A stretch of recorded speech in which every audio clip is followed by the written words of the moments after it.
GST portal पर negative liability laser अब enable हो गया है। जी हाँ, आपने सही सुना। जीएसटी पोर्टल पे नेगेटिव लायबिलिटी लेजर इनेबल हो चुका है। सर, नेगेटिव लायबिलिटी लेजर तो पहले से भी दिखता था। जी हाँ, बिल्कुल दिखता था, लेकिन वो था कंपोजिशन टैक्स पेयर के लिए। अब जो आया है वो है negative liability ledger for regular tax payer. या दोस्तों, वेलकम टू अपना सीए प्लेटफॉर्म। मैं सीए विनय सहनी। आज हम डिस्कस करने वाले हैं नेगेटिव लायबिलिटी स्टेटमेंट के बारे में। वो कैसे दिखेगा, कहाँ दिखेगा, उसका प्रैक्टिकल इम्पैक्ट क्या पड़ने वाला है। तो वीडियो के अंत तक बने रहिए, और वीडियो पसंद आए तो लाइक और सब्सक्राइब करना बिल्कुल मत भूलिएगा। चलिए देखते हैं पहले इसका प्रैक्टिकल, ये दिखेगा कैसे। मैंने लॉगिन कर लिया है। यहाँ हम सर्विसेज पे क्लिक करेंगे। सर्विसेज पे क्लिक करेंगे, जहाँ से हम electronic liability cash ledger, credit ledger ये सब देखते हैं। यहीं पे देखिए negative liability statement composition tax payer, ये पहले से आ रहा था, लेकिन ये negative liability statement for regular tax pair ये नया आया है। तो यहाँ से हम इसको देख पाएंगे। चलिए अब समझते हैं इसका प्रैक्टिकल इम्पैक्ट क्या पड़ने वाला है। इसके लिए एक एग्जाम्पल लेते हैं।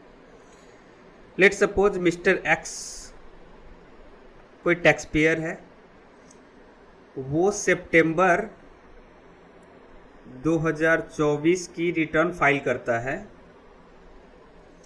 पहले तो GSTR-1 फाइल होगा। जब GSTR-1 फाइल करता है तो अपनी लायबिलिटी कैसे डिक्लेयर करता है वो देखिए। लेट सपोज इसका सेल है सितंबर के महीने में 1 लाख रुपया, और इसका जो आउटपुट लायबिलिटी बनता है, मान लेते हैं इसका 18% वाला आइटम है, तो इसका आउटपुट लायबिलिटी कितना बनेगा? 18,000। ठीक है। लेकिन इसके पिछले कुछ महीनों के जो सेल थे उसमें से कुछ रिटर्न आया, और इसका रिटर्न जो था सेल्स रिटर्न, वो था 1.5 लाख का। 1.5 लाख का यानी सेल्स से ज़्यादा सेल्स रिटर्न था, और उस पर लायबिलिटी कितना होगा? 27,000। अब देखिए आउटपुट लायबिलिटी तो इसका बन रहा है 18,000, लेकिन सेल्स रिटर्न ज़्यादा है, जिसको रिवर्स करना है। ये लायबिलिटी रिवर्स होगा, तो इस हिसाब से इसकी नेगेटिव लायबिलिटी कितनी बन रही है? 9,000 की। GSTR-1 में तो कोई दिक्कत नहीं आता है। GSTR-1 में आराम से ये शो कर पाते हैं। सेल दिखा दिया, सेल्स रिटर्न दिखा दिया, जो भी आता है नेगेटिव में दिख जाता है। दिक्कत होती है GSTR-3B में। जब ये GSTR-3B फाइल करेगा, अभी तक क्या हो रहा था वो समझते हैं।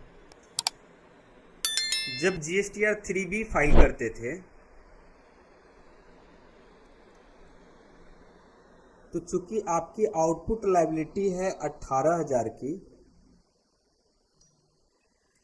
और रिवर्सल है 27,000 की, वैसे नेगेटिव होना चाहिए 9,000 का, लेकिन नेगेटिव शो होने का कोई ऑप्शन था ही नहीं GSTR-3B में। तो हम क्या करते थे? जुगाड़ लगाते थे। जुगाड़ क्या लगाते थे कि ये जो 27,000 का रिवर्सल है, इसमें से 18,000 का तो सितंबर महीने में कर लेंगे। सितंबर 2024 के रिटर्न में 18,000 माइनस करके 0 दिखा देंगे लायबिलिटी।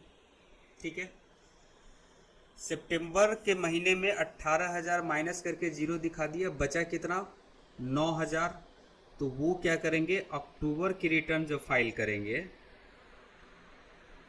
तो उसमें 9,000 से लायबिलिटी को माइनस कर देंगे, फिर इम्पैक्ट बराबर हो जाता था। ये हम जुगाड़ लगाते थे। एक्चुअली सेम मंथ में कोई ऑप्शन था नहीं दिखाने का, तो जुगाड़ लगाना ही पड़ता था।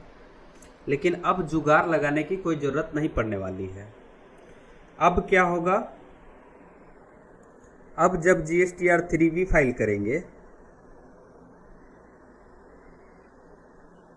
GSTR 3B फाइल करेंगे तो वहाँ पे जो -9,000 की लायबिलिटी थी, लायबिलिटी आ रही है हमारी, क्योंकि आउटपुट लायबिलिटी 18 की है और रिटर्न की वजह से जो रिवर्सल हो रहा है वो 27,000 की है, तो माइनस में है हमारी लायबिलिटी है, नेगेटिव लायबिलिटी। तो अब नेगेटिव लायबिलिटी आप सेम मंथ में, सेम पीरियड में शो कर पाएंगे और वो पोर्टल पे रिफ्लेक्ट हो जाएगा। इससे चीज़ें काफ़ी आसान हो गई है। अब जुगाड़ लगाने का कोई टेंशन नहीं है, याद रखने का कोई टेंशन नहीं है कि हमने पिछले महीने में कितना एडजस्ट किया था, इस महीने कितना एडजस्ट करना है, वो चेक करना था बार बार एडजस्ट हुआ या नहीं हुआ। तो अब चीज़ें आसान हो गई है, इससे काफ़ी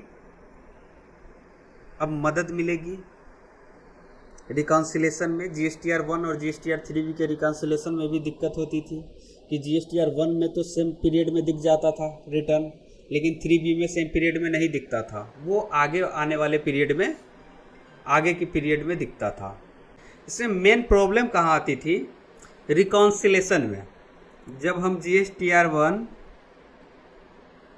और 3B का रिकॉन्सिलेशन करते थे तो GSTR 1 में तो सेम मंथ में नेगेटिव लायबिलिटी रिफ्लेक्ट कर जाता था कि इतने का रिटर्न आया, लेकिन 3B में सेम मंथ में रिफ्लेक्ट नहीं होता था, वो आगे आने वाले पीरियड में, अगले महीने के रिटर्न में या उससे अगले में, अगर 2-3 महीने में एडजस्ट होने वाला है। मान के चलिए अगर 5 लाख का रिटर्न है, 1 लाख का ही अभी बिजनेस डाउन चल रहा है, 1-2 लाख का ही सेल हो रहा है, तो 2-3 महीने लग जाएंगे। तो रिकॉन्सिलेशन में थोड़ी सी प्रॉब्लम आती थी, अब वो प्रॉब्लम नहीं आएगी।